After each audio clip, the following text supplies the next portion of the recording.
କର। ମାନ୍ୟବର ବିଧାୟକ ହିମାଂଶୁ ଶେଖର ପ୍ରଣାମ କରୁଛି ମୁହିଁ ତୁମେ ଘେନା କର। ଧର୍ମଶାଳା ବିଧାୟକ ଆମ ଲିକୁ ଭାଇ ସମସ୍ତଙ୍କର ଦୁଃଖ ସେହି ବୁଝୁଥାଇ। ବିପଦ ଆପଦ ଆସି ଯାହାକୁ ପହଞ୍ଚେ ହିମାଂଶୁ ଭାଇଙ୍କ ପାଖେ ସିଏ ତ ପହଞ୍ଚେ। ସମସ୍ତଙ୍କ ପାଇଁ ପରା ତାଙ୍କ ଦ୍ୱାର ଖୋଲା ଯିଏ ଯାଇ ତାଙ୍କ ପାଖେ ତା ଦୁଃଖ କହିଲା।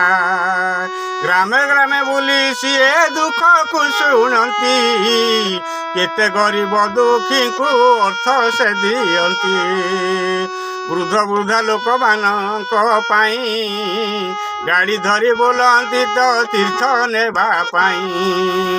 ବହୁତ ବୟସ୍କ ଲୋକ ତୀର୍ଥରେ ବୁଲନ୍ତି ଆନନ୍ଦରେ ସେମାନେ ତ କଲ୍ୟାଣ କରନ୍ତି। ଲିକୁ ଭାଇଙ୍କର ପିତା ଥିଲେ ତ ଡାକ୍ତର ରୋଗୀମାନଙ୍କର ସେବା ତାଙ୍କର ଅନ୍ତର। କୋଭିଡ଼ ବେଳେ ବହୁତ ରୋଗୀଙ୍କୁ ଚିକିତ୍ସା ସେବା କରୁଥିଲେ ସିଏ ତାଙ୍କ ମନ ଇଚ୍ଛା। ରୋଗୀ ସେବାରେ ଲାଗି ତାଙ୍କ ପ୍ରାଣ ଗଲା ରୋଗୀମାନଙ୍କର ସେବା ନ କରନ୍ତି ହେଳା। ଲିକୁ ଭାଇଙ୍କର ମା ଅତି ଦୟାବନ୍ତ ଦିନ ଦୁଃଖୀ କଥା ଶୁଣନ୍ତି ତୁରନ୍ତ। ଧର୍ମ ଅନୁଷ୍ଠାନ କିଛି ଲିକୁ ଭାଇ ବୁଲି ଅନୁଦାନ ଯୋଗାଇ ଦିଅନ୍ତି ମନ ଖୋଲି। ଜନସେବା କରିବାକୁ ତାଙ୍କ ମନ ଥିଲା ଖୋଲା ହୃଦୟ ତାଙ୍କର କାମରେ ଲାଗିଲା।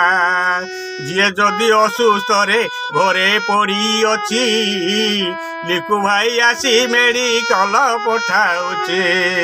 ହୃଦୟ ତାଙ୍କର ପରା ଗରିବଙ୍କ ପାଇଁ ଏକଥାକୁ କେହି ତୁମ୍ଭେ ନ ଭୁଲିବ ଭାଇ। ଧର୍ମଶାଳା ପାଇଁ ଲିକୁ ଭାଇ ତ ମହାନ ଦୁଃଖୀ ଦରିଦ୍ରଙ୍କ ସେବା ସଦା ତାଙ୍କ ମନ।